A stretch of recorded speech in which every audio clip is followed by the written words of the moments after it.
Mesdames, Messieurs, bonsoir. Donner la vie fascine toujours et ce n'est souvent pas sans difficulté. L'accouchement inquiète de nombreuses futures mamans. Il correspond à la fin de la grossesse, c'est-à-dire au moment de la naissance du bébé. L'accouchement est l'ensemble des phénomènes qui aboutissent à l'expulsion par les voies naturelles d'un ou de plusieurs fœtus. L'accouchement est un processus physiologique normal qui intervient entre 37 et 41 semaines de grossesse, pouvant se dérouler sans complications pour la majorité des femmes et des enfants. L'OMS estime que 140 millions de naissances se produisent chaque année dans le monde. La plupart se déroulent sans complications pour les femmes et pour leurs enfants. Environ 830 femmes meurent des suites de la grossesse ou de complications liées à l'accouchement dans le monde chaque jour. La majorité de ces décès pouvant être prévenus par des soins de qualité durant la grossesse et l'accouchement. Le Burkina Faso perd 2800 femmes autour de l'accouchement par an. C'est vous dire que l'accouchement n'est pas sans risque et que chaque femme peut perdre la vie en donnant la vie. Et pour parler de l'accouchement ce soir, je reçois sur ce plateau professeur Michel Akochonga, gynécologue obstétricien. Également ce soir avec nous, Madame Mariam Nonguerman, sage-femme, présidente de l'association burkinabé des sages-femmes. Et puis Dr Seydou Ouedraogo, gynécologue obstétricien. Bonsoir Madame, bonsoir Monsieur et bienvenue sur ce plateau. Merci. Chers téléspectateurs, merci de nous suivre. Participez à votre émission en appelant au 25 40 79 03. Professeur Akochonga, quelles sont les prémices de l'accouchement?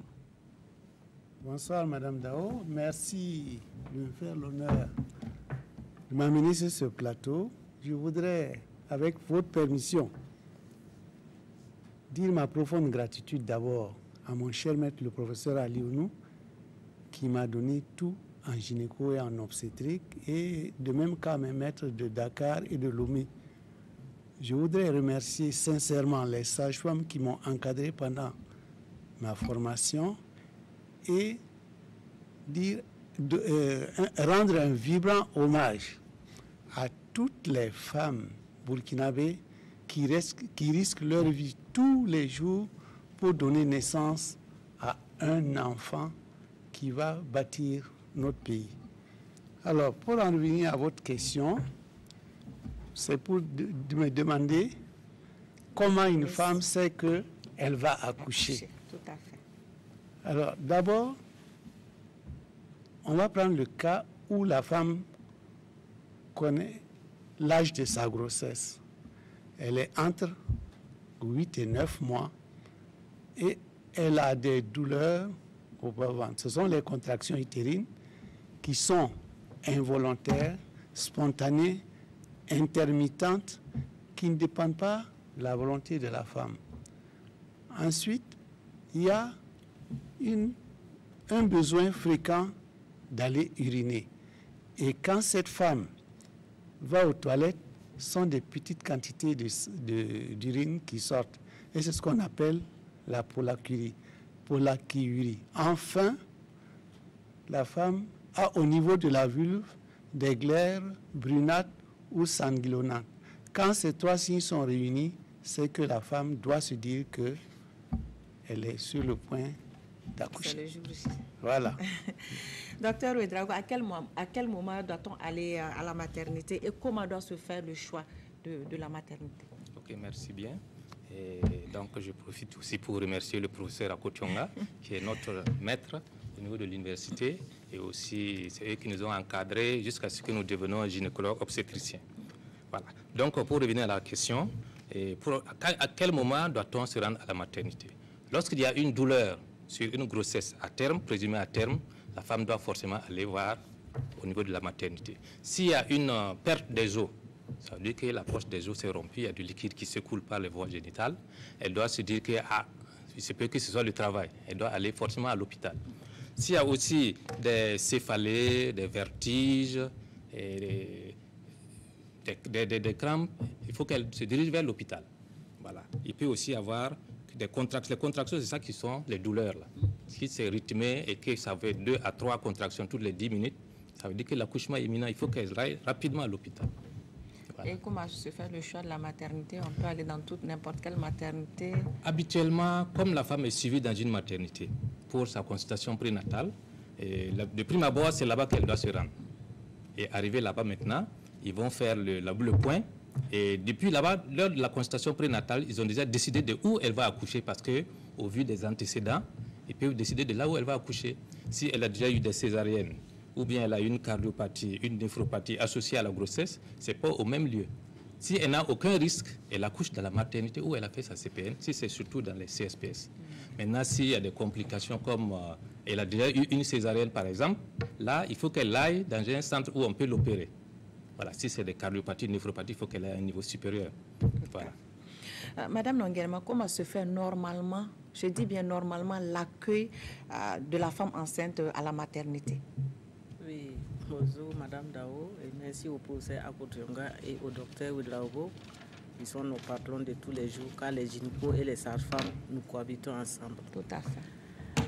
L'accueil à la maternité, l'accueil doit être cordial. L'accueil doit être empathique et chaleureux, ce qui va rassurer la femme qu'elle est dans un endroit où elle peut tout faire. L'accueil doit comporter des éléments de confiance et l'accueil doit avoir une certaine catégorie. Ça veut dire que la femme doit être accueillie dans de bonnes conditions et on doit lui expliquer à quoi elle va s'y attendre. Les douleurs de l'accouchement, comment ça va se dérouler et jusqu'à suite de couche. Parce que l'accueil doit être continuel. Et bien sûr, cela sous-entend qu'il faut que ça soit dans des bons locaux, avec un personnel qualifié et qui respecte la déontologie du métier. Okay. Ça, c'est normalement. C'est normalement. Mais est-ce que c'est ce qui est constaté sous nos cieux au Burkina, ici, à Ouagadougou, Bobo, au Burkina, est-ce que c'est le cas?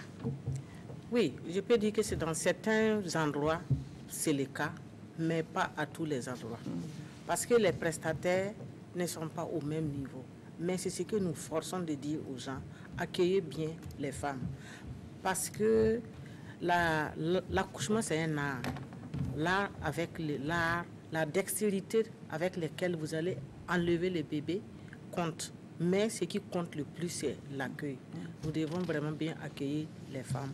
Mais ce n'est pas à tout moment que les femmes sont satisfaites de l'accueil qu'on les réserve dans nos services.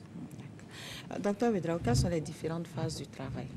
Okay. Le travail de l'accouchement, il y a 3 étapes. La première étape, c'est l'effacement et la dilatation du col qui se passe lors des contractions utérines. Avec la pression intra-utérine, le col s'efface, ça veut dire que ça se raccourcit, ça va de 4 cm à 0,5 cm. Et la dilatation va de 0 à 10 cm. Et cette étape-là, la première étape, est divisée en 2. La première phase, c'est la phase de latence qui va de 0 à 4 cm et la deuxième de 4 à 10 cm. Et il y a la deuxième étape, c'est l'expulsion du fœtus. Voilà, l'expulsion de l'enfant où la dilatation est à 10 cm. À partir de là, si les contractions deviennent plus douloureuses, plus intenses et forcent le fœtus à sortir hors des voies génitales. Ça, c'est la deuxième étape. La troisième étape, c'est l'expulsion du placenta et de ses annexes.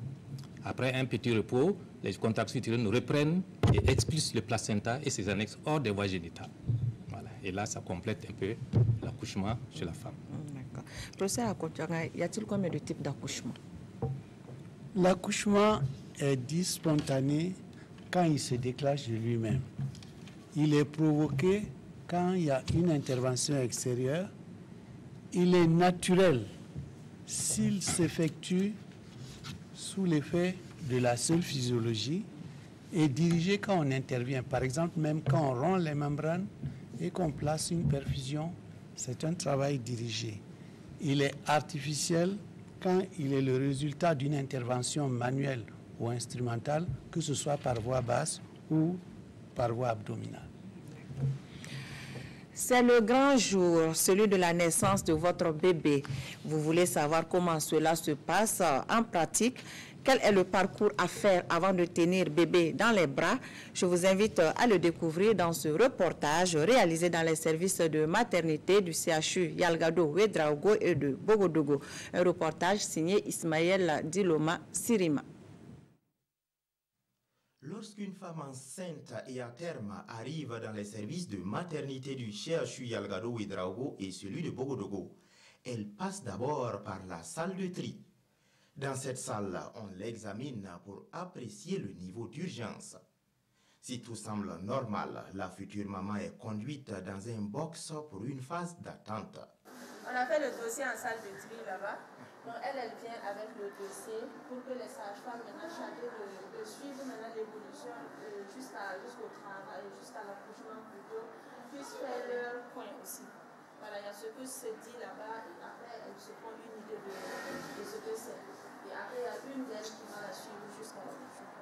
Et lorsque la période d'accouchement arrive, pas besoin d'être dans la salle pour comprendre.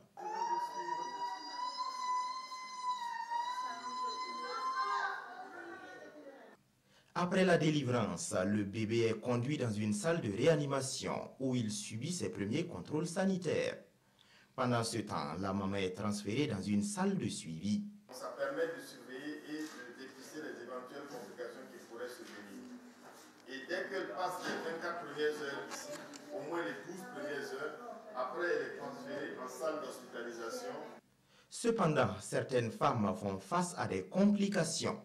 C'est le cas de plus de 80% des accouchements qui se passent au CHU Yalgado Ouédraogo. Si cette complication est diagnostiquée tôt, ça permet de sauver la mère et l'enfant.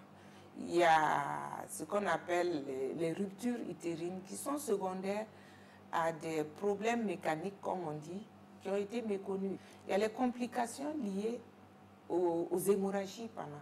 Vous savez que l'hémorragie est la première cause de décès. On peut préparer la femme pendant la grossesse. Cependant, la survenue de l'hémorragie est parfois imprévisible. La plupart de ces complications conduisent souvent à opter pour une intervention chirurgicale afin de sauver la mère et l'enfant. L'opération a été rapide. Tout s'est bien passé. En plus, les agents de santé se sont bien occupés de nous. Ces sentiments de joie sont liés également à la politique de gratuité qui est effective au CHU Yalgado Ouédraogo et celui de Bogodogo. Ce qui fait que toute femme qui vient pour accoucher, toute femme qui arrive avec une complication obstétricale, toute femme qui a besoin d'une césarienne, grâce à notre pharmacie hospitalière, nous arrivons à offrir donc les soins sans prépaiement et sans délai d'attente en raison de la disponibilité des intrants et de l'organisation de l'offre des services. Autrefois, c'était un véritable problème pour les femmes parce qu'il fallait donner une ordonnance, attendre que les femmes amènent le complément avant qu'on puisse instituer les soins. Et souvent, cela était source donc de complications, voire de décès maternels. Malgré la disponibilité des produits pour la prise en charge des femmes enceintes, lorsque certaines complications comme les hémorragies surviennent, seuls les donneurs de sang peuvent les sauver. Au CHU Souro Sano de Bobo Dioulasso, dans le service de maternité, vétusté et manque de matériel sont constatés. Une situation qui n'empêche pas, heureusement, de prendre en charge les parturientes sans encombre quand tout se passe bien naturellement. Et quand surviennent les complications, en ce moment, on fait appel à la chirurgie. Drissa Traoré, Mireille Carole Tougma. L'accouchement est généralement l'acte par lequel on donne la vie. Au centre hospitalier universitaire Souro Sano de Bobo Dioulasso, toutes les conditions ne sont souvent pas réunies pour un accouchement sans risque. Des difficultés existent à tous les niveaux de la chaîne. On a du personnel. On n'a pas de problème de personnel comme ça. On en a suffisamment. Mais c'est surtout les difficultés matérielles, notamment les produits que nous utilisons lors de l'accouchement. Parce que assez régulièrement, on a des ruptures.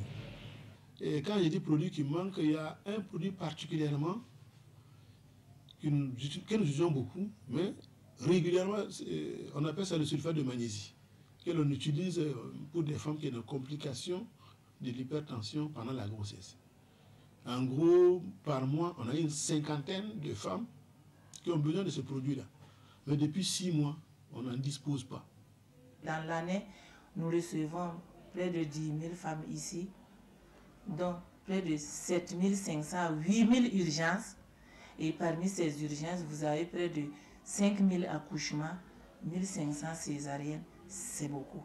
Donc c'est vrai qu'on a des compétences, il y a le professionnalisme, mais souvent l'équipement ne suit pas. Les équipements sont vétustes, c'est vieux.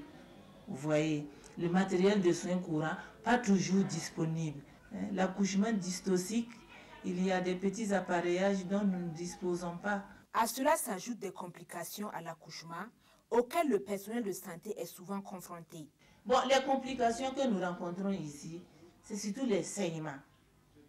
Les saignements pendant la grossesse. Et vous avez l'hypertension avec la grossesse, avec toutes ces complications, de la pré-éclampsie à l'éclampsie. Et l'éclampsie, elle fait des crises déjà. Et là, elles ont besoin même d'une réanimation. Souvent, pas ici même, il faut aller en grande réanimation. Et l'autre grand problème qu'on a de moins en moins, vous savez qu'il y a des femmes qui peuvent rompre leur utérus en faisant le travail prolongé. Heureusement que ces cas deviennent rares et de plus en plus rares et on a intérêt. Le CHU de Bobo-Dioulasso dispose de 3 salles d'accouchement individuelles et de 2 salles au niveau du bloc opératoire. Nous avons rencontré 2 femmes qui viennent d'accoucher dans une de ces salles. En tout cas, tout s'est bien passé. Et puis, il y avait l'accueil.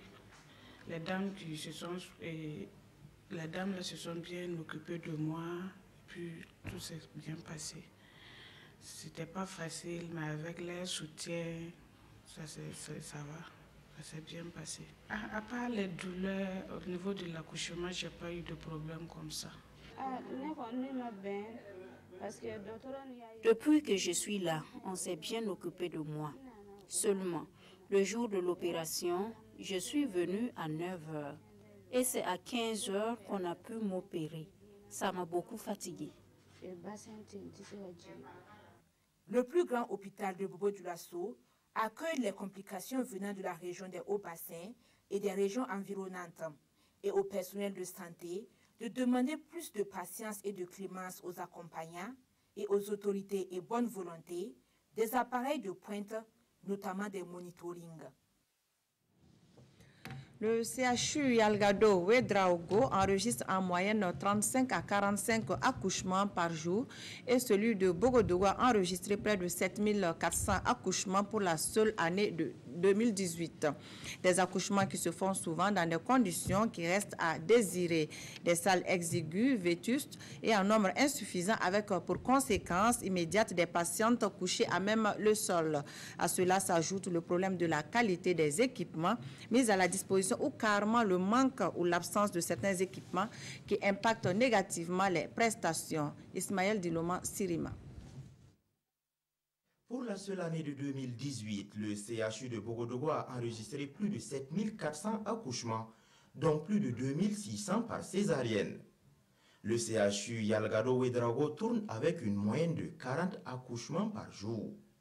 Et dans le premier hôpital de référence au Burkina, les accouchements se font dans des salles comme celle-ci, des infrastructures qui datent d'avant les indépendances. Nous travaillons dans des conditions, des salles qui ne répondent pas en fait aux normes. Parce que ces salles ne sont pas compartimentées de telle sorte que la femme puisse être seule et puisse avoir un accompagnant. La conséquence de cette réalité se voit dans les couloirs avec des dizaines de femmes installées par terre. Selon certains murmures, il y aurait des femmes qui ont accouché à même le sol dans ces lieux. Quand on a plusieurs femmes en salle, il est difficile aux sages-femmes qui sont le personnel de première ligne d'assister de façon continue toutes les femmes. Et alors que nous sommes en train de travailler pour humaniser l'accouchement. Ce manque de personnel est cumulé à un manque de certains types de produits qui permettent de mieux soulager les femmes qui veulent donner la vie. Nous n'avons pas la péridurale ici. L'accouchement ne se fait pas, surtout à Yalgado, sous péridurale. La douleur est très intense. Toutes celles qui ont accouché savent ce que c'est que la douleur de l'enfantement. À un moment où on travaille à réduire cette douleur, il conviendrait que nous soyons accompagnés par suffisamment d'anesthésistes pour offrir la péridurale aux femmes qui en veulent. Mais c'est un luxe pour le moment. n'en ont pas. Si ce n'est pas un manque de personnel ou de produits qui affectent négativement la prestation des hôpitaux, ce sont les équipements mis à la disposition des médecins qui font le problème. Lorsque vous recevez des équipements fournis par un fournisseur qui a bénéficié donc d'un marché dans le cadre d'un appel d'offres et qui vient vous livrer de la contrefaçon, ça fait quand même mal au cœur. Ou qui vient vous livrer du matériel bas de gamme contraire aux spécifications techniques, eh bien vous conviendrez avec moi que ça ne peut pas durer dans les hôpitaux. Une occasion également pour faire un cri de cœur à l'attention des autorités pour une augmentation du budget des hôpitaux. Que nous puissions garder un environnement propre, que nous puissions améliorer donc la qualité des instruments, la qualité du plateau technique que nous avons et que nous arrivons à les renouveler surtout, parce qu'il y a l'acquisition initiale, il y a l'amortissement et après il faut les changer. Et le professeur Charlemagne Ouedraogo d'ajouter que la tarification appliquée dans les hôpitaux publics ne permet pas ces ajustements. Professeur Akochong, avant de continuer, j'aimerais quand même que vous appréciez pourquoi nos salles d'accouchement sont toujours dans cet état. Bon, c'est un problème très délicat.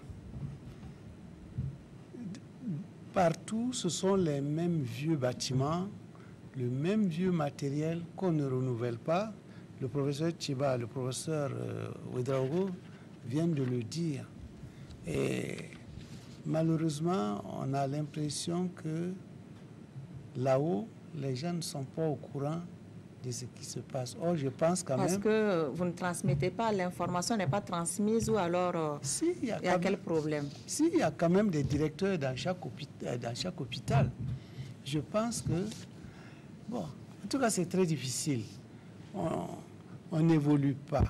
Vous quittez Yalgado, 10 ans après, vous revenez, c'est la même chose. Donc, on refuse d'évoluer en réalité. En quelque sorte, oui. Madame Nonguerma, jeûner pendant le travail de l'accouchement, est-ce que c'est un principe révolu? Alors, c'est toujours la même situation au Burkina? C'est un phénomène qui est révolu. Parce qu'avec la nouvelle donne, il n'est pas nécessaire de mettre la femme sous diète. Parce qu'au contraire, la femme a besoin d'énergie pour au moins de pousser.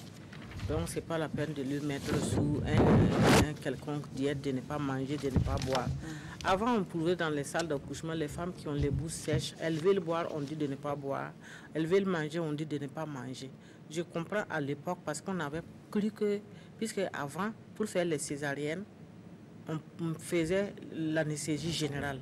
Et on avait peur que les femmes ne régurgitent, c'est-à-dire le bol alimentaire ne revienne pour pouvoir boucher dans les voies respiratoires. Mais maintenant, presque toutes les césariennes sont faites par l'anesthésie loco-régionale. Donc, il n'est pas nécessaire de mettre les femmes sous diète en salle d'accouchement. C'est tout à fait nocif et inutile. Professeur Akochonga, en matière de position d'accouchement, aujourd'hui, il y a une panoplie de positions. Mais qu'est-ce qui est proposé au Burkina? Chez nous, c'est exclusivement le décubitus dorsal. C'est-à-dire la femme est couchée sur le dos, les jambes pliées et écartées, elle accouche. Par ailleurs, il y a des femmes qui accouchent accroupies, d'autres debout, les jambes écartées, et on parle aussi parfois d'accouchement en piscine. J'ai jamais vu, hein. Parce qu'en tout cas, chez nous, on ne connaît que le décubitus dorsal. Mais docteur Ouedraogo, pourquoi vous ne faites pas la promotion d'autres positions? On sait qu'il y a une position dite le ballon de mobilisation qui réduirait même la durée de l'accouchement, le temps de travail. Pourquoi vous ne proposez pas d'autres positions? Proposer d'autres positions, il faut dire que c'est enseigné au personnel, les différentes positions d'accouchement sont enseignées, mais souvent les locaux ne sont pas adaptés. Les locaux ne sont pas adaptés. Quand vous parlez du ballon, les gens ont été formés pour l'utilisation du ballon, mais il n'y a pas de ballon dans les services. Comment ils vont faire? Ils ont été formés, il y a des gens qui ont été formés. Oui, ils ont été formés. Maintenant, pour envoyer le ballon dans les services, ce n'est pas venu. Donc les gens sont là, on ne peut pas l'utiliser puisqu'il n'y en a pas. Madame Nonguerema, quelles peuvent être les différentes présentations du bébé lors de l'accouchement? Avec le professeur Akuchanga, on a 3 sortes de présentations.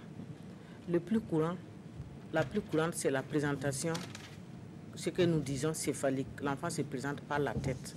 Ça aussi, il y a plusieurs variétés. Je pense qu'on ne va pas rentrer dans les détails. Sinon, il y a la présentation de la face, il y a la présentation du front et la présentation du sommet qui est la majeure partie des présentations. Et on a la présentation du siège. Ça aussi, il y a plusieurs variétés. La présentation du siège complet et décomplété. Complet, ça veut dire l'enfant vient par les pieds. Et décomplété, l'enfant soulève ses pieds. Mais toutes ces présentations, on peut faire l'accouchement. Et à la présentation transversale. Cette présentation, elle ne s'accouche pas. Parce qu'avant, les gens faisaient on essayait de faire reverser la présentation à l'externe. Mais je pense que ça n'est plus de mise parce qu'on fait tout bonnement une césarienne. L'enfant se présente de manière transversale, alors que le diamètre du bassin de la maman ne fait pas faire passer quand même tous ces... Voilà. Donc c'est uniquement la césarienne qu'on a recours en ce moment. D'accord. Professeur Akuchanga, parlez-nous un peu de l'accouchement par le siège et puis la technique pour retourner le bébé. Bon, l'accouchement par le siège, d'abord, il est un peu plus risqué que l'accouchement par la présentation céphalique. Il est plus lent, il est plus long et il a certaines contraintes. Il faut que l'accoucheur ou l'accoucheuse qui est là soit à côté de la table d'accouchement durant tout son travail avec la main sur le ventre de la femme et à écouter à tout moment les bruits du cœur de l'enfant et à apprécier la progression de la présentation. Alors, pour traverser, comme vous dites, la technique de renversement. Voilà, c'est la version par manœuvre externe. Madame Nonguerema vient de vous en parler. C'est une technique qui n'est plus utilisée chez nous parce que il y a beaucoup de risques. Ça peut entraîner un décollement du placenta. Alors, comment ça se passe? Sous myorelaxant, c'est-à-dire on injecte certains produits à la femme qui rendent son utérus très mou. On attrape les 2 pôles, c'est-à-dire la tête et les fesses de l'enfant, et on manipule de telle façon que la tête vienne au niveau du bassin de la femme. Et quand l'enfant est bien positionné, on met 2 coussins de part et d'autre pour empêcher l'enfant de revenir à sa position initiale parce qu'il y a de forts risques que cela se produise. Mais chez nous actuellement, on préfère ou laisser la femme accoucher par le siège ou aller directement à la césarienne sans prendre des risques. Par contre, dans les pays développés, oui, ils font encore la manœuvre par la version par manœuvre externe. Okay. Ouais. La gestion de la douleur. Ici, quand une femme doit accoucher, avant de tenir le bébé, on est abonné à la douleur. Comment lutter contre cette douleur, Dr Ouedraogo? Ok. Bon, il faut dire que dans nos services, la douleur, ça fait partie en tout cas de l'accouchement. Et on essaie de lutter contre ça par d'abord la communication qu'on a avec la patiente. Il faut bien expliquer les différentes étapes à la patiente, la reconforter. Vous avez le temps de le faire? Bon, non, mais même si c'est un peu, puisqu'à l'accueil déjà, on commence par ça. Si la femme est bien accueillie, ça dissipe déjà l'angoisse et la peur. Et ces 2 éléments aussi font qu'elle ressent moins la douleur. Voilà. Donc, il y a la communication, il faut l'expliquer. Et puis, quand elle se déplace dans la salle, il y a souvent des positions qu'elle veut prendre et les gens crient sur elle. Non, il faut la laisser prendre la position qu'elle veut. Si elle veut s'accroupir, il faut la laisser s'accroupir. Si elle veut se coucher, il faut la laisser se coucher parce que ce sont des positions antalgiques qu'elle adopte et qui facilitent du même coup le positionnement de l'enfant dans le petit bassin. Voilà. En dehors de ces communications interpersonnelles, on utilise aussi des antispasmodiques qu'on met. Voilà. La péridurale, professeur Akochonga, est-ce accessible aux femmes? Nous avons vu dans le reportage avec le professeur Thieba, à Yalgado, il n'y a pas de péridurale. Est-ce que c'est normal de nos jours qu'on ne propose pas la péridurale aux femmes? La péridurale, elle n'est pas pratiquée parce que, d'abord, il faut acheter le kit en pharmacie. Deuxièmement, il faut un anesthésiste disponible. Or, nous n'avons pas toute une flopée d'anesthésistes. Mobiliser un anesthésiste pour une seule femme, alors que une césarienne peut intervenir à tout moment, c'est pas facile. Mais dans le privé, les femmes qui veulent la péridurale le demandent à l'anesthésiste de cette clinique-là, qui peut la lui faire. Madame Nangerma, quelles sont les techniques médicales pour aider à l'accouchement, la femme à l'accouchement? Comme on l'a dit, l'accouchement c'est un phénomène naturel, mais il arrive qu'il faut quand même donner un petit coup de pouce. Et ce qu'on fait, il y a d'abord les médicaments qu'on peut administrer pour régulariser les contractions, pour les faire à ce que les contractions soient régulières, soient de manière supportable aussi. Et parce qu'on met les antispasmodiques et les ocytocines. Il y a aussi, ça c'est le moyen courant que nous utilisons. Et il y a aussi les ventouses et les forceps. C'est vrai que les forceps ne sont pas très utilisés, mais presque dans toutes les salles là, maintenant il y a les ventouses. La ventouse consiste, la femme quand elle est un peu fatiguée, à saisir le bébé. Justement, il faut que ça soit une présentation par la tête, à saisir le bébé et l'aider doucement à faire sortir le bébé. Ce sont des techniques comme ça qu'on utilise pour pouvoir les aider. Parce qu'avant, on faisait les expressions, c'est-à-dire une sage-femme peut-être un peu forte ou une accoucheuse montre pour pouvoir appuyer sur le ventre. Voilà, on s'est rendu compte qu'en fait, ça ne faisait plus de dégâts que du bienfait. Parce que ça faisait souvent les déchirures du col, ça faisait les ruptures utérines et ça faisait souvent, en tout cas, plus de dégâts que du bienfait. Donc maintenant, on utilise les moyens, en tout cas modernes, tels que les ventouses, les forceps et puis les médicaments. Docteur Ouedraogo, dans quel cas l'épisiotomie est utilisée, est pratiquée ou est-elle automatique? L'épisiotomie n'est pas automatique. Elle n'est pas automatique, il y a des indications qui sont bien précises. Et les indications sont d'ordre maternel et puis fœtal. Au niveau maternel, on a les cicatrices, les périnées cicatricielles, les séquelles d'excision, et les périnées courts, rigides, friables. Voilà, tout ça, ce sont des cas où il faut intervenir. Au niveau fœtal, on a la souffrance fœtale. S'il y a une souffrance fœtale aiguë, on peut faire... L'épisiotomie, il faut rappeler, c'est une petite déchirure. Oui, c'est une petite déchirure qu'on fait au niveau de la vulve. Voilà, au niveau de la commissure postérieure de la vulve, qu'on fait jusqu'à 4 cm. Il faut que ça atteigne les 4 cm, parce que si on le fait à 2 cm, ce n'est pas bon. Il faut que ça atteigne les 4 cm pour vraiment ouvrir la vulve. Voilà. Donc, je parlais des causes, des indications fœtales. Nous avons la souffrance fœtale. Il y a les cas de suspicion de grosse tête en cas de macrosomie. Il y a la dystocie des épaules également, où il faut faire cette épisiotomie-là. Et aussi, quand on veut utiliser des instruments pour l'accouchement comme le forceps et puis la ventouse, on fait également une épisiotomie large. Voilà. Professeur Akochonga, la césarienne, pour qui et pourquoi? Bon, en quelque sorte, c'est parler des indications de la césarienne. La césarienne, on l'a fait soit pour sauver la mère, soit pour sauver l'enfant, soit pour sauver les deux. Donc, les indications sont maternelles et fœtales. Chez la mère, c'est surtout quand il y a un obstacle qui empêche l'enfant de sortir, c'est-à-dire il y a un bassin rétréci ou alors un bassin asymétrique.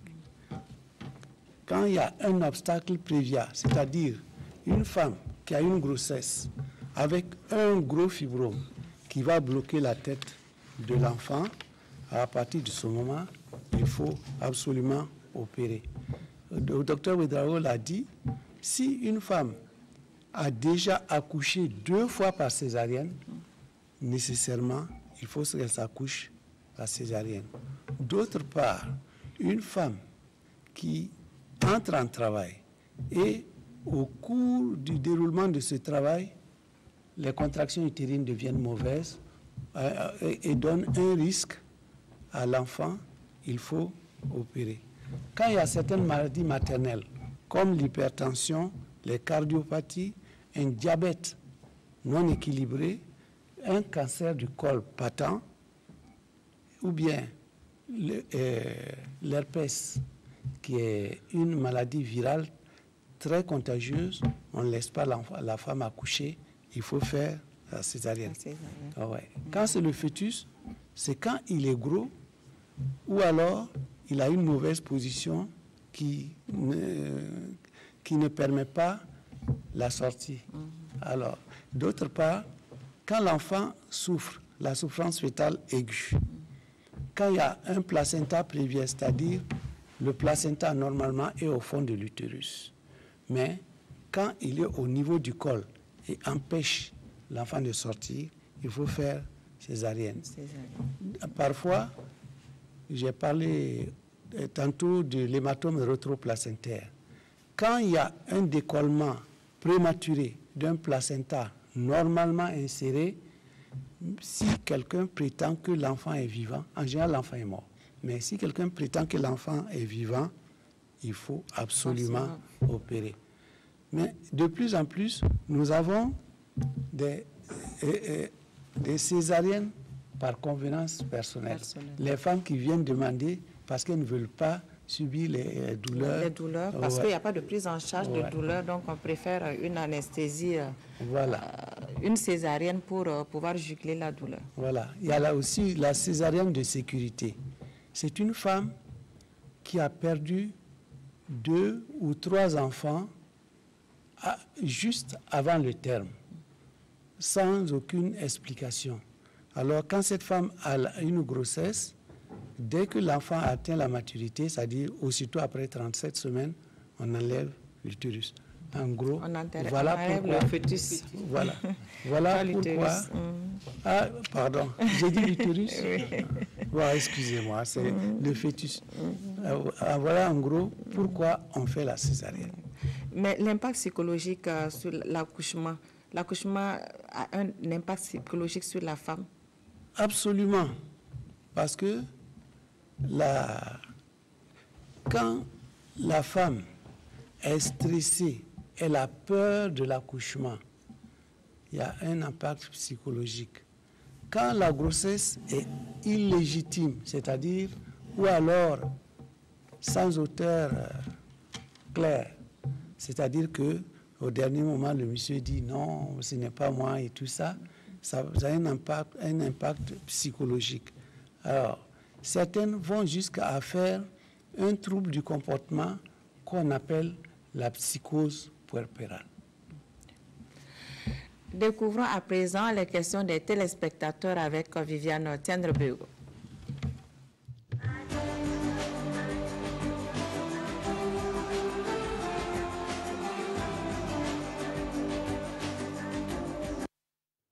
C'est un sujet qui intéresse beaucoup de téléspectateurs. La preuve, c'est que le téléphone n'arrête pas de sonner. Monsieur Aruna Simporé nous suit à Zignaré. Lui, il aimerait comprendre pourquoi on demande plusieurs fois aux femmes enceintes de faire des échographies. Il interpelle les professionnels de la santé sur la nécessité de donner des explications aux femmes. Qu'est-ce que l'échographie dit? Est-ce que l'enfant est en bonne santé? Et des explications de ce genre.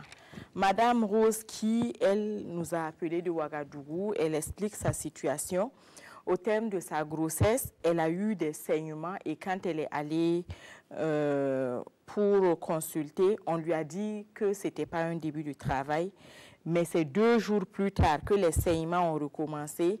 Et quand elle est allée, on a dit que c'était l'accouchement qui a eu lieu difficilement. L'enfant est né, mais aujourd'hui, elle n'évolue pas normalement. Et après scanner, les médecins ont dit que l'enfant a une partie des neurones qui ne fonctionnent plus.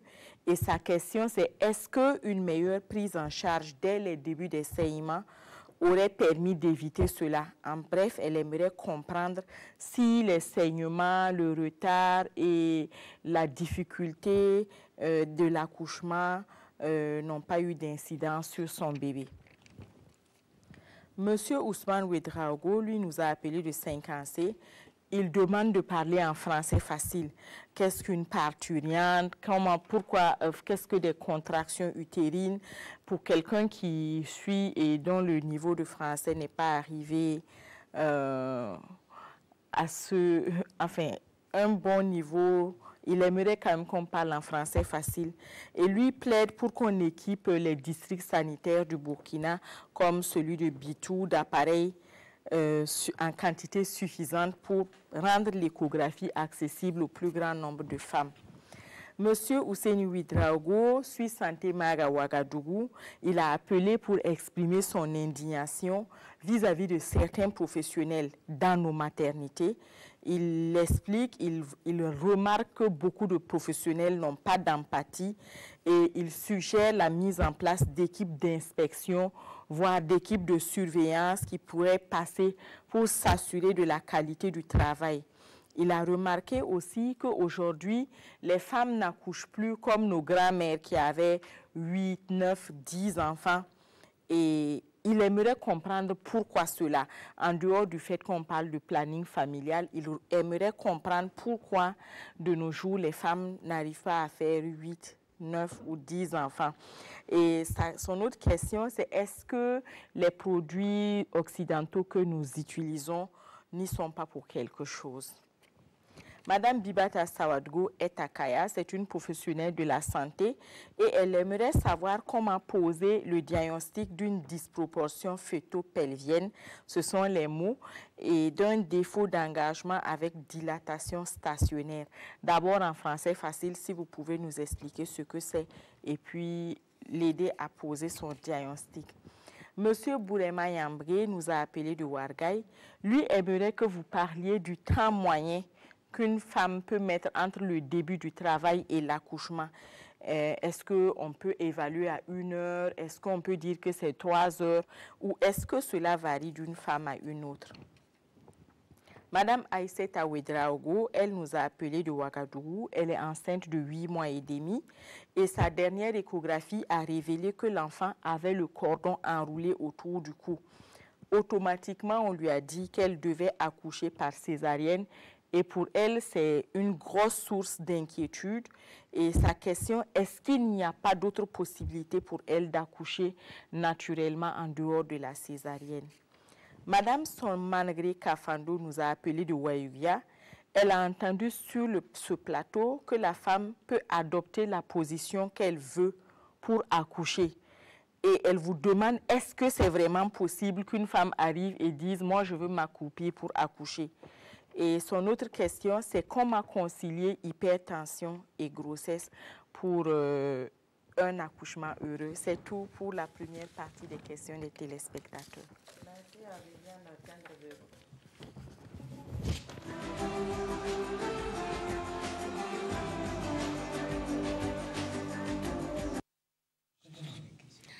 Question des téléspectateurs, M. Semporé. Pourquoi on demande aux femmes enceintes de faire des échographies?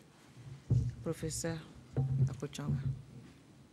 L'échographie, d'abord, au premier trimestre, c'est pour savoir si la grossesse est vraiment là et si elle est dans l'utérus. Au deuxième trimestre, c'est pour détecter les malformations. Et au troisième trimestre, c'est pour voir quelle est l'évolution de l'enfant et pour poser aussi le pronostic de l'accouchement. Alors donc, l'échographie de nos jours est très nécessaire. Et c'est inconcevable qu'une femme qui est à Ouagadougou et qui a les moyens de se payer une échographie et un examen échographique ne fasse pas d'échographie. Mais est-ce que ces explications sont données aux femmes? Ça dépend des opérateurs. Ça dépend des opérateurs. La plupart des gynécos qui font l'échographie expliquent aux femmes. Et c'est pourquoi certaines, d'ailleurs, quand elles viennent dans les cabinets et qu'il y a une qui entre pour faire l'échographie et qui met du temps, les autres se plaignent dehors qu'elle a mis du temps. Parce que tout le monde, pas tout le monde, mais certains médecins prennent le soin d'expliquer aux femmes ce qu'il y a et la nécessité de refaire une autre écho ou alors de dire que tout va bien, il n'y a pas d'inquiétude. Docteur Ouedraogo, il y a madame qui a vécu une situation, il y a eu des saignements, elle allait en consultation, on lui a dit que ce n'était pas le début du travail. Et après, il y a eu encore d'autres saignements, 2 jours plus tard, et l'accouchement a eu lieu, mais difficilement, avec un retard sur la croissance de l'enfant. En tout cas, l'enfant n'évolue pas normalement. Elle veut savoir s'il y a un lien entre les saignements, l'accouchement difficile et l'état de l'enfant. Bon, pour les saignements, effectivement, quand on dit que si une femme a saigne, elle doit venir à maternité pour qu'on voit si effectivement il y a début de travail ou pas. Donc ici, certainement qu'ils ont examiné la femme, ils ont vu que le col était toujours bon, c'est long, et ils ont vu que, bon, sur le plan général, il n'y avait pas de crainte, il est bien coloré. Donc ils ont dit, bon, comme il n'y a pas de contraction et que c'est des petits saignements peut-être, ils ont dit d'aller et puis revenir. Donc, mais je ne pense pas que ces saignements-là soient à l'origine des signes neurologiques que l'enfant a présentement. Voilà, ça ne peut pas, il n'y a pas de lien. Peut-être le travail prolonge, si le travail se prolonge, ça peut un peu influer, mais ce n'est pas mathématique. Voilà. Madame Nonguerma, en français facile parturiente, contraction utérine, ça renvoie à quoi? Oui, ça veut dire une parturiente, c'est une femme qui est venue pour accoucher. Chez nous, on les appelle des parturientes. Une femme qui vient pour accoucher, on les appelle des parturientes. Pour les contractions utérines, ce que le professeur avait décrit, c'est des douleurs au bas-ventre. Voilà. Douleurs au bas-ventre qui sont intermittentes, qui ne sont pas guéries par un quelconque médicament. C'est ça qu'on appelle les contractions utérines. On dit que dans certaines maternités, les professionnels n'ont pas d'empathie. Vous, en tant que présidente de l'association burkinabé des sages-femmes, qu'est-ce que vous dites face à cette accusation? Oui, en fait, ce n'est pas une accusation. Dans certains centres, je vous ai dit au départ... Oui, mais là, cette personne accuse certaines personnes dans les maternités. C'est ce que je dis, ce n'est pas une accusation, c'est du vécu. Okay. Peut-être qu'il a vécu tout à fait une négligence de la part des prestataires. Mais ce que nous voulons dire aussi, nos collègues, c'est vrai que quand on parle de maternité, on parle des sages-femmes. Mais ce n'est pas simplement les sages-femmes qui sont dans les maternités. Il y a des accoucheurs, mais dans tous les cas, l'accueil doit être de mise. Parce qu'une personne qui est bien accueillie est à moitié guérie. C'est ce que je vous disais avant. Oui, à moitié soignée. Parce que sortir un enfant avec art, avec dextérité, là c'est bien, mais l'accueil doit être vraiment de mise. Il faut bien accueillir les femmes. En tout cas, M. Ouedraogo suggère une mise en place d'équipes d'inspection pour peut-être recadrer ces dérives. Oui, ça c'est tout à fait logique. Professeur, pourquoi aujourd'hui les femmes ne mettent plus autant d'enfants au monde qu'il y a de cela quelques années? 8, 9 enfants. Est-ce que c'est dû à certains produits que nous consommons? Peut-être l'alimentation, je ne sais pas. Non. C'est l'évolution même de la société. Imaginez-vous que vous avez à Ouagadougou aujourd'hui 10 gosses. Un est à l'école à Sava, l'autre à Bouloumiou, l'autre encore je ne sais pas où. Comment vous allez faire? Et puis, la scolarité. Comment on peut payer la scolarité de 10 enfants? Comment on peut habiller 10 enfants? Comment on peut nourrir correctement 10 enfants? Alors donc, à l'époque, le nombre d'enfants était égal à la proportion de la main-d'œuvre. on mettait beaucoup d'enfants, surtout les garçons, pour les envoyer au champ. Alors, maintenant, vraiment, ça n'a rien à voir avec... ouais. C'est l'évolution de la société qui en est la cause. Docteur Ouedraogo, comment poser le diagnostic d'une disproportion fœto-pelvienne, d'un défaut d'engagement avec une dilatation stationnaire? En français facile, qu'est-ce que cela veut dire d'abord? Bon, en français facile, ça veut dire qu'on a ici le mobile fœtal, le fœtus, qui a un certain poids, et le bassin qui a une certaine dimension. Il arrive que le fœtus est plus gros et n'arrive pas à passer. C'est là on parle de disproportion. Voilà, donc le fœtus est gros, le bassin est limite, donc la tête ne peut pas s'engager. Et souvent, quand on mesure la longueur utérine, la hauteur utérine, là, bon, on voit que c'est quand même grand. Et quand on fait aussi, c'est là aussi l'intérêt de l'échographie, ça permet de donner une idée sur le poids du fœtus. Et combiné à cela, la personne peut dire, ah, ici, le fœtus là est gros par rapport au bassin, et il y a une suspicion de disproportion. Et puis bon, et là, il faut référer la femme à un échelon supérieur. Voilà. Et l'engagement à dilatation complète. Quand vous avez votre partogramme et que vous le suivez correctement, ben, vous avez les lignes. Si à un niveau donné, il y a la dilatation ne bouge plus, ça veut dire que la dilatation reste ici à 4 cm. Au bout de 2 heures, c'est toujours 4 cm. Vous ajoutez 2 heures encore, c'est toujours 4 cm. Ça veut dire que la dilatation ne bouge pas. Et la présentation aussi, quand vous voulez l'évaluer, vous trouvez que c'est toujours, si c'est 3/5e, c'est toujours 3/5e. Les 3/5e, ça veut dire qu'on applique la paume des mains sur le bassin, au niveau du pubis, et on compte les doigts qui touchent la tête. Voilà, s'il y a 3 qui touchent, ça veut dire que les 2/5e sont en bas et les 3 sont en haut. Ça ne veut pas le 3/5e. C'est pour apprécier la descente de la tête dans la cavité pelvienne. Professeur, Madame Nonguerma, combien de temps peut durer le temps du travail, le temps moyen, entre le début du travail et l'accouchement? Je pense que le temps moyen, ça dépend des femmes. Parce qu'il y en a qui peuvent commencer leur travail et au bout de 12 heures, elles ont accouché. 12 heures? Oui, 12 heures. Ça, c'est le temps, les grands maximum. Mais il y a du faux travail. Les femmes partent à la maternité, elles ont dit qu'elles sont... Je suis allée depuis hier et j'ai accouché. Même on sait que le soleil, on ne voit pas le soleil 2 fois avec un travail. Si vous êtes allé le matin et vous n'avez pas accouché jusqu'à demain matin, c'est que vous n'êtes deux, on ne peut pas voir le soleil 2 fois. C'est un faux travail. Ou bien il faut chercher le diagnostic, il faut chercher à faire la part des choses pour voir qu'est-ce que la femme a en général. Peut-être que c'est une infection qui fait qu'elle a mal, sinon c'est pas pour dire qu'elle a un travail. Sinon, le temps moyen, il y en a qui ont le travail relativement court. Quand elles commencent à faire leurs contractions, si vous ne fermez pas attention, elles accouchent à la maison. Il y en a aussi qui vont commencer à faire le travail le matin et elles vont attendre là. Voilà, ça varie selon les femmes et selon aussi l'école, selon tout ça. Donc, Professeur Akochonga, un bébé qui a le cordon enroulé autour du cou, automatiquement, on a proposé à Mme Ouedraogo une césarienne. Ce qui l'inquiète, c'est est-ce qu'il n'y a pas d'autre alternative? Forcément, c'est la seule issue, la césarienne. Actuellement, beaucoup de collègues posent l'indication de la césarienne à partir d'un circulaire du cordon, à partir de l'échographie. Moi, je crois que ça doit être nuancé. Quand il y a plusieurs tours de circulaire, là, il y a un risque. On peut faire césarienne. Mais quand il n'y a qu'un circulaire, et surtout s'il est lâche, la femme peut accoucher par voie basse. Donc, moi, je pense que ça dépend. Parce que nous, quand nous étions en 5e année, on ne connaissait pas l'échographie.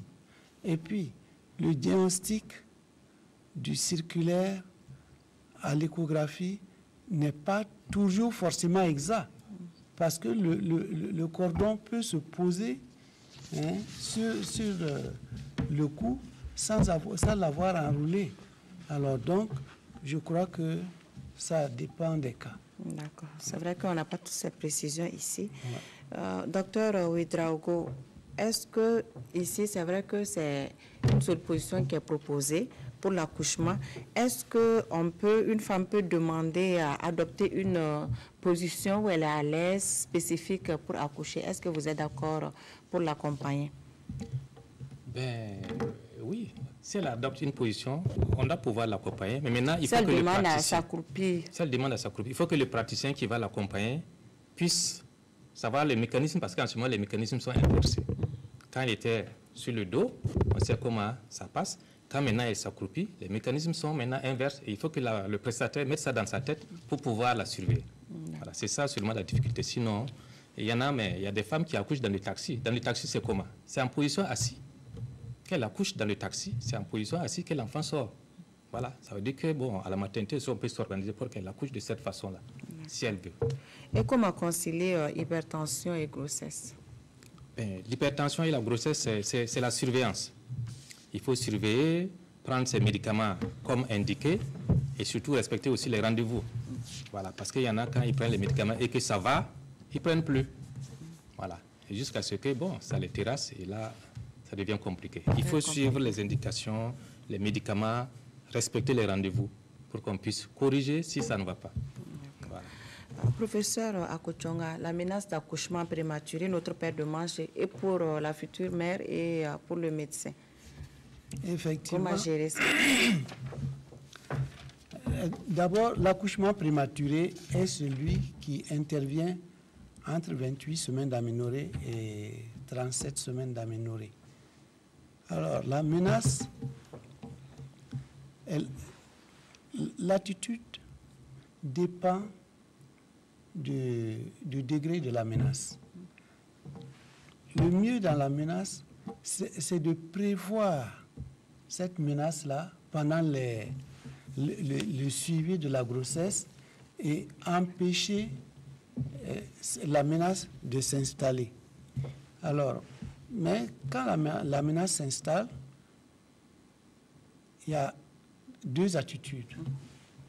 Ou mettre tout en œuvre pour l'arrêter, ou alors au contraire laisser évoluer. On laisse la menace évoluer jusqu'à l'expulsion quand l'enfant est mort, quand la sortie de l'enfant va permettre le traitement d'une pathologie maternelle dans le cas de l'hypertension, et d'autre part, quand le fœtus a atteint un certain degré de maturité, quand c'est à 35 degrés, on n'est pas encore à 35 degrés, mais quand à 35 degrés, et qu'on sait que l'enfant peut vivre, alors... 35 semaines. Oui. Alors, à partir de ce moment, on laisse évoluer. De toutes les façons, on sait qu'un accouchement prématuré donne toujours un enfant très fragile, exposé aux infections, exposé aux difficultés respiratoires par la non-maturité pulmonaire, et puis il est exposé aussi à l'hémorragie. Donc, tant qu'on peut, si l'enfant est bien ou qu'on juge nécessaire de l'arrêter, il faut mettre la femme au repos. C'est la première condition. La première condition. Il faut mettre la femme au repos et l'examiner à tout moment et, au besoin, donner des médicaments contre les contractions utérines. Voilà. Docteur Ouedraogo, quand est-ce faut-il provoquer l'accouchement? Là, je parle de l'accouchement déclenché. Okay. Le déclenchement du travail, c'est la situation où il faut inciter l'organisme à faire des contractions, l'utérus à avoir des contractions utérines et expulser le fœtus de façon médicale, artificielle. Voilà, ça, c'est le déclenchement. Donc, ce déclenchement a des indications d'ordre médical et d'ordre de convenance personnelle aussi. Voilà. Donc, ici, au niveau de l'indication médicale, nous avons les dépassements de terme. Quand la grossesse dépasse les 41 semaines, il faut déclencher. Voilà. quand il y a une rupture des membranes, ça veut dire qu'il y a une perte de la poche des os, l'écoulement du liquide amniotique pendant au moins 72 heures. Et le travail ne déclenche pas, ça veut dire que là aussi, il faut déclencher. Voilà. Et aussi quand on a la mort fœtale in utero, ça veut dire que l'enfant est mort. Bon, là, on n'a pas besoin que ce soit à terme, même quand c'est à 34. Là aussi, il faut déclencher l'accouchement. Quand aussi un hématome rétroplacentaire, là aussi, il faut déclencher. Enfin, surtout quand l'enfant... L'hématome rétroplacentaire, c'est comme le professeur l'a dit, il y a un caillot qui se forme derrière le placenta. Voilà, et qui décolle le placenta. Et d'abord, quand ça décolle, souvent, l'enfant ne respire plus. Voilà. Ici, c'est le cas où l'enfant ne respire pas. Si l'enfant ne respire pas, on peut déclencher le travail. Voilà. Maintenant, au niveau de, j'avais dit, convention personnelle, il y a des gens aussi qui peuvent venir parce qu'ils veulent qu'on les accouche tel jour. Parce que, pour des raisons, parce que leur mari peut-être veut voyager, ou bien ils veulent qu'il y ait tel prestataire soit sur place alors qu'il veut voyager. Bon, ça peut amener le personnel à vouloir déclencher le travail. Voilà. Et en ce moment, le déclenchement se fait à partir de 38-39 semaines. Voilà. Avant ça, ce n'est pas possible. Voilà. Le dernier lot de questions des téléspectateurs, c'est toujours avec Viviane Tiendre-Beugo.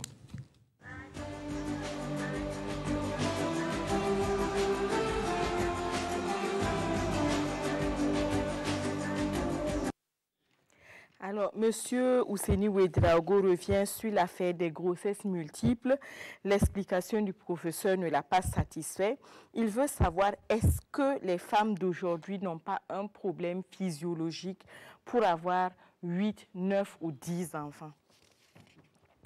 Madame Ouattara nous suit à Ouagadougou. Elle a eu 2 césariennes, la première en 1997 et la deuxième en 2006. Mais la première fois, on lui a dit qu'elle n'avait pas assez de pression pour pousser l'enfant. La deuxième fois aussi. Elle veut se lancer dans une 3e aventure et elle veut savoir qu'est-ce qu'il faut faire pour avoir la pression nécessaire pour pousser l'enfant pendant l'accouchement.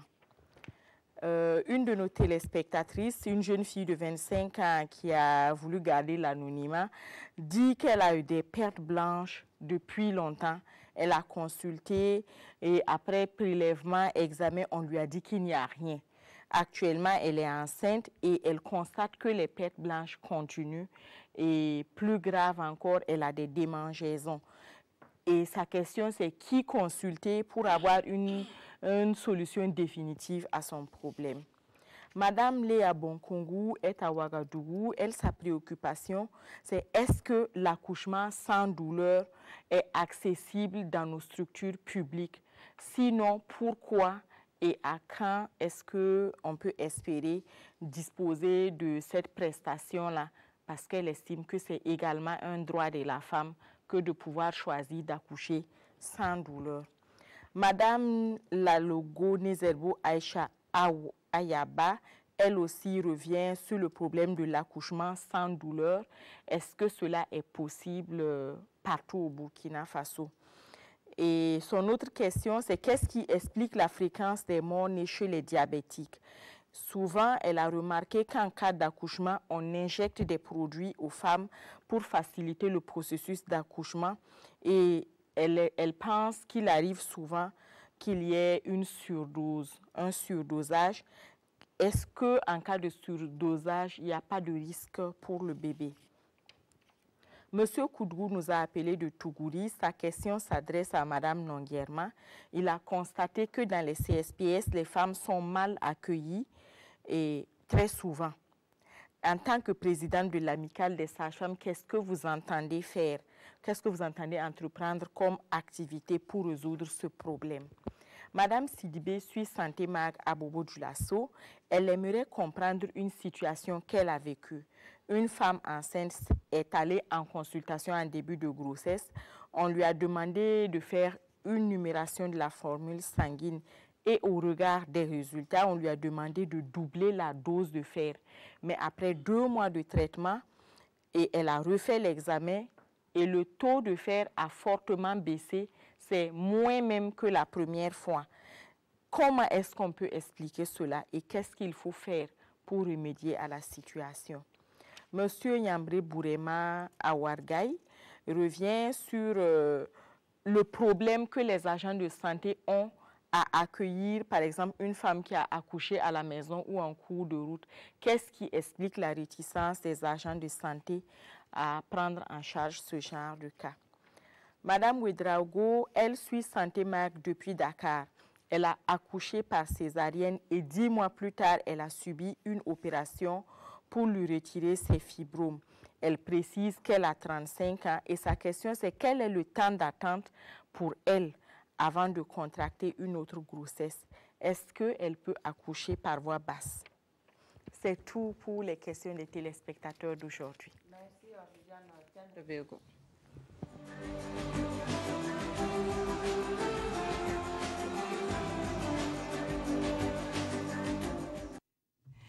Docteur Ouedraogo, vous allez répondre à la question de M. Ouedraogo qui revient encore sur l'affaire des grossesses multiples. Ouais. L'explication du professeur ne l'a pas satisfait. Donc, il pense que ce n'est pas un problème physiologique pour que les femmes n'arrivent pas à faire autant d'enfants. Non, moi je pense que le professeur a déjà donné la réponse. Ce que moi je vais ajouter est que les femmes, dans leur mentalité même, elles ne sont pas prêtes à aller jusqu'à 10. Sinon, elles peuvent. Il n'y a pas de conditions, il n'y a pas de raison physiologique qui les empêche d'atteindre 10. C'est les difficultés, ce sont les difficultés de la vie qui de la vie, voilà. s'imposent. C'est d'abord, elles veulent être actives. Avant, les femmes, c'était le foyer seulement qui les intéresse. Actuellement, elles veulent faire le commerce. Elles veulent travailler. Mais avec 10 enfants, je ne pense pas qu'elle aura le temps pour travailler. Voilà. Donc, c'est les femmes même qui ne veulent pas faire les 10 enfants. Sinon, ce n'est pas qu'il y a des conditions physiologiques qui les empêchent. Non, c'est toujours les mêmes conditions-là. Voilà. 2 césariennes, professeur, au motif de manque de pression pour pousser l'enfant. Donc, qu'est-ce qu'il faut faire pour avoir la pression? Et puis, est-ce que la 3e grossesse, il faut impérativement une césarienne ou alors elle peut accoucher par voie basse? Non. Comment faire pour avoir la pression? C'est une indication formelle de césarienne. Elle a déjà eu 2 césariennes. Il faut absolument qu'elle accouche encore par césarienne. Des pertes blanches, elle a consulté gynécologue, il n'y avait aucun souci. Donc, maintenant qu'elle est enceinte, il y a des pertes blanches accompagnées par des... elle se gratte par des démangeaisons. Qui consulter pour en finir avec cela? Toujours avec le professeur. N'importe quel gynécologue peut la traiter. Et je ne sais pas qui elle a consulté quand elle avait ces pertes-là. Et si le médecin a songé à faire un prélèvement vaginal avec culture et antibiogramme, mais n'importe quel gynécologue peut la traiter, il ne faut pas qu'elle s'inquiète. D'accord. Madame Nonguerma, là, vous êtes interpellée. La question de l'accueil des femmes dans les CSPS. Donc, qu'est-ce que vous comptez entreprendre pour améliorer l'accueil? Nous avons mis dans nos plans d'action pour faire quand même une sensibilisation à nos consoeurs pour que l'accueil soit amélioré. Parce qu'il y a beaucoup de plaintes pour ce qui concerne l'accueil. Et parce que quand on dit vous avez mal accueilli, ça dépend de comment vous avez pris la femme. Si vous prenez la femme dans votre milieu et que la femme trouve par exemple que les locaux ne sont pas adaptés à ses besoins, ça a une explication à faire. Non, là, je pense que vous partez. C'est l'accueil déjà. Quand elle arrive, s'occuper d'elle, il y a un problème.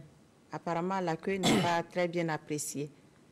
C'est ce que je vous avais dit. En fait, qu'est-ce que vous voulez? Qu'est-ce que vous dans notre plan d'action, nous avons mis pour aller vers nos conseils, pour leur expliquer qu'il faut bien accueillir les femmes. Mais pendant la formation? Là, on a la formation, l'accueil est mis. Il y a une formation complètement dédiée. Donc, sur le terrain, elle n'applique pas. Voilà, sur le terrain, elle n'applique pas. Sinon, dans notre déontologie, on dit l'accueil et l'accueil. Il faut bien accueillir les femmes. Parce que la femme n'est pas bien accueillie. Et pourquoi aussi elles sont réticentes à s'occuper des femmes qui accouchent en cours de route?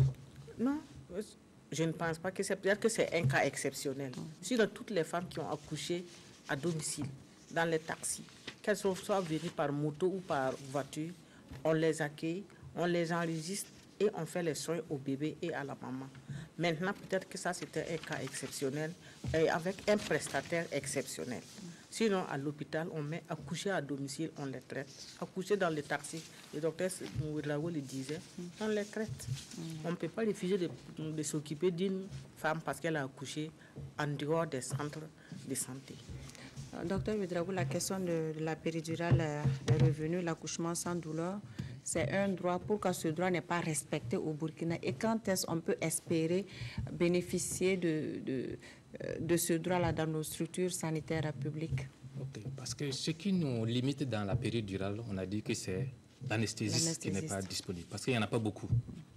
Quand on aura suffisamment d'anesthésistes et qu'on pourrait les mettre dans des gardes tournantes, c'est-à-dire gardes couchés, du matin jusqu'au lendemain avec un anesthésiste, médecin anesthésiste présent, en ce moment, il n'y a pas de raison qu'on ne puisse pas le faire, puisqu'il est là dans la structure.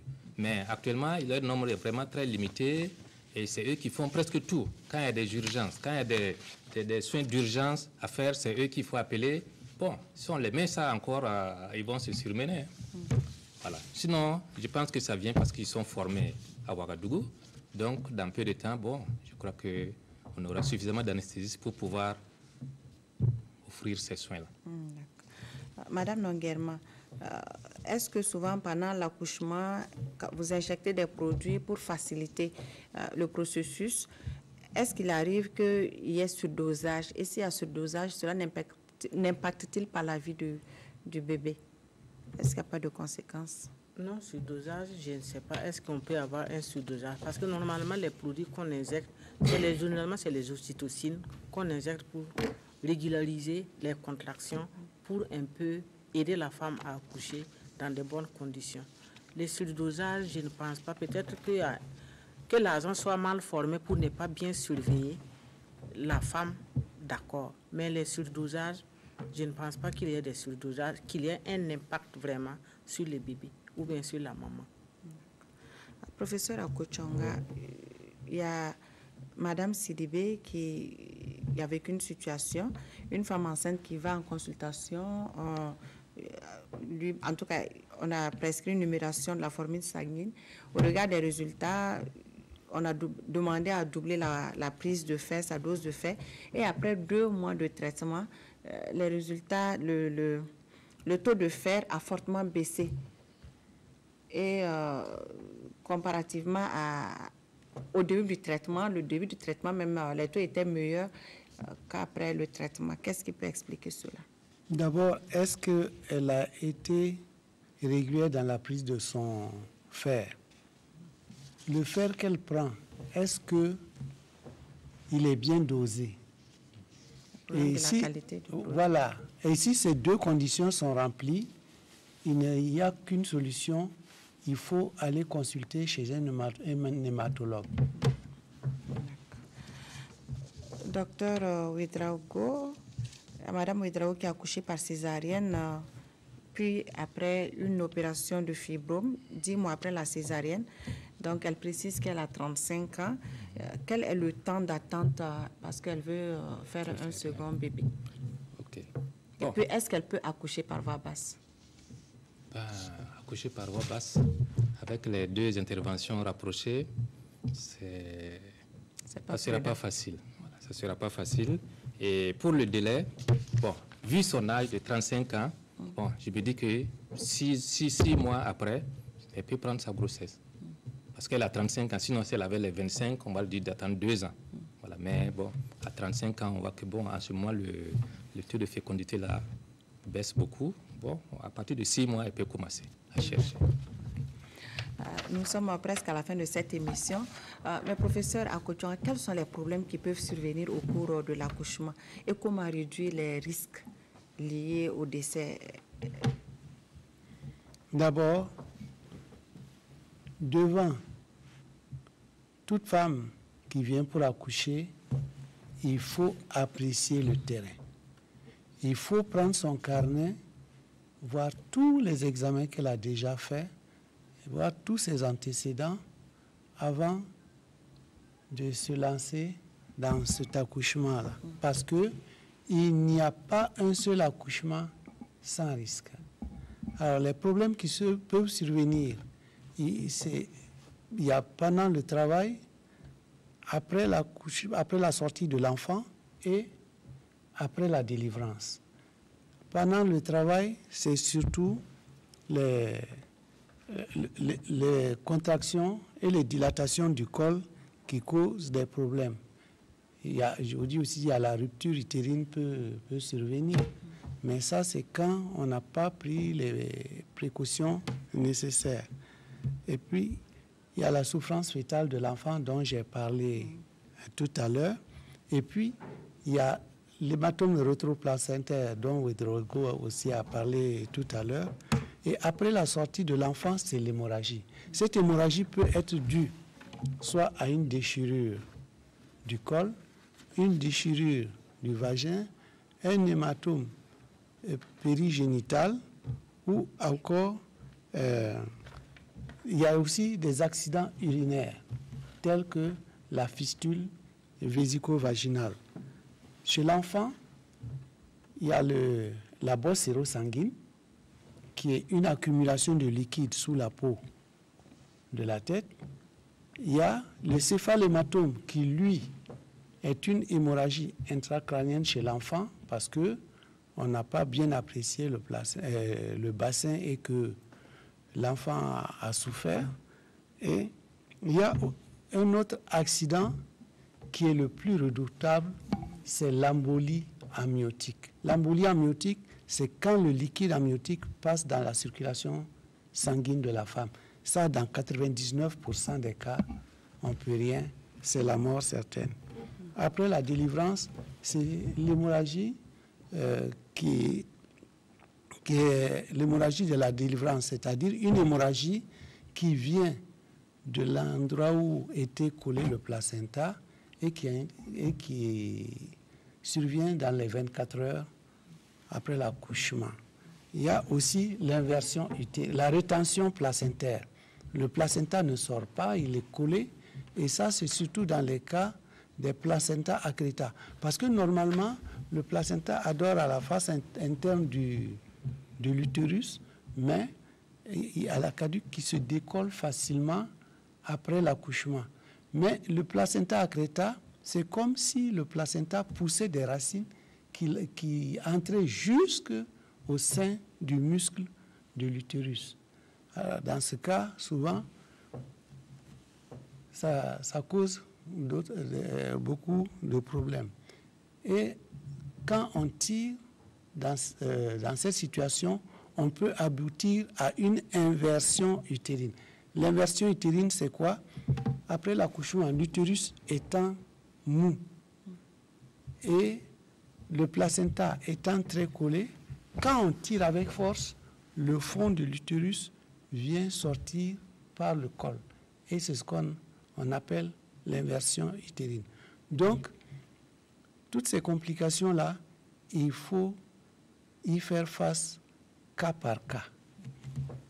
Des situations très difficiles à gérer. Voilà. Nous sommes à la veille de la célébration de la Journée internationale de la femme. Donc, on va faire un dernier tour de table avant de nous quitter. Madame Nonguerma. Merci bien, Madame Dao. Moi, je voulais interpeller nos consoeurs qui suivent cette émission quand nous sommes interpellés pour ce qui concerne l'accueil, parce que nous sommes les premières qu'on rencontre avant d'accéder dans les maternités et qu'il faut tendre vers les soins humanisants. On doit accueillir les femmes avec empathie, avec une certaine considération, comme c'était nos enfants, comme c'était nos sœurs, et les accueillir dans de bonnes conditions.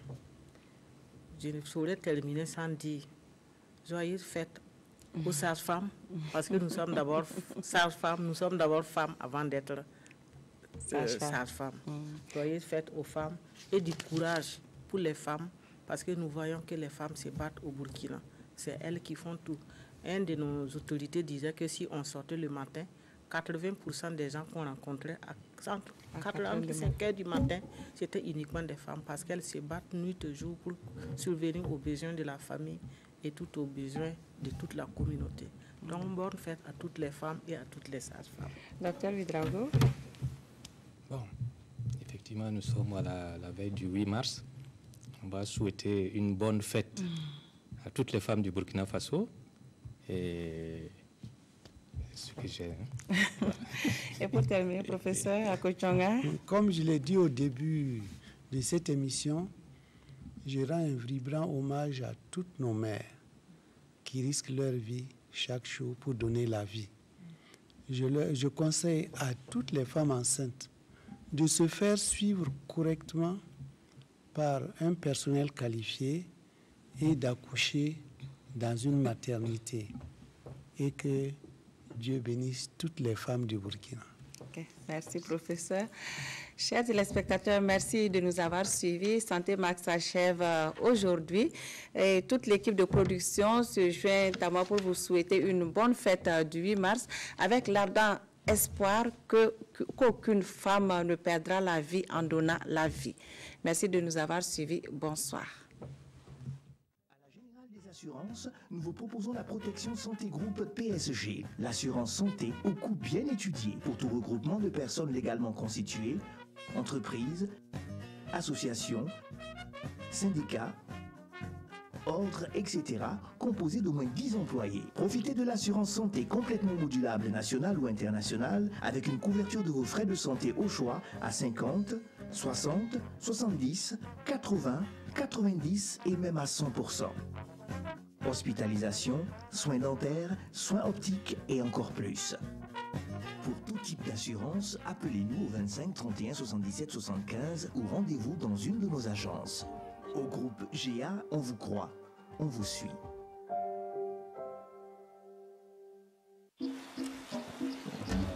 Ceci est bien plus qu'une simple pluie. Ceci est un cadeau de la nature. Un bien précieux, indispensable à la vie. C'est ici, au cœur de notre terre, que jaillit la vie. Yilma est une eau pure, pleine des qualités nutritionnelles dont le corps a besoin. Les bienfaits de la nature sont entre vos mains. Yilma.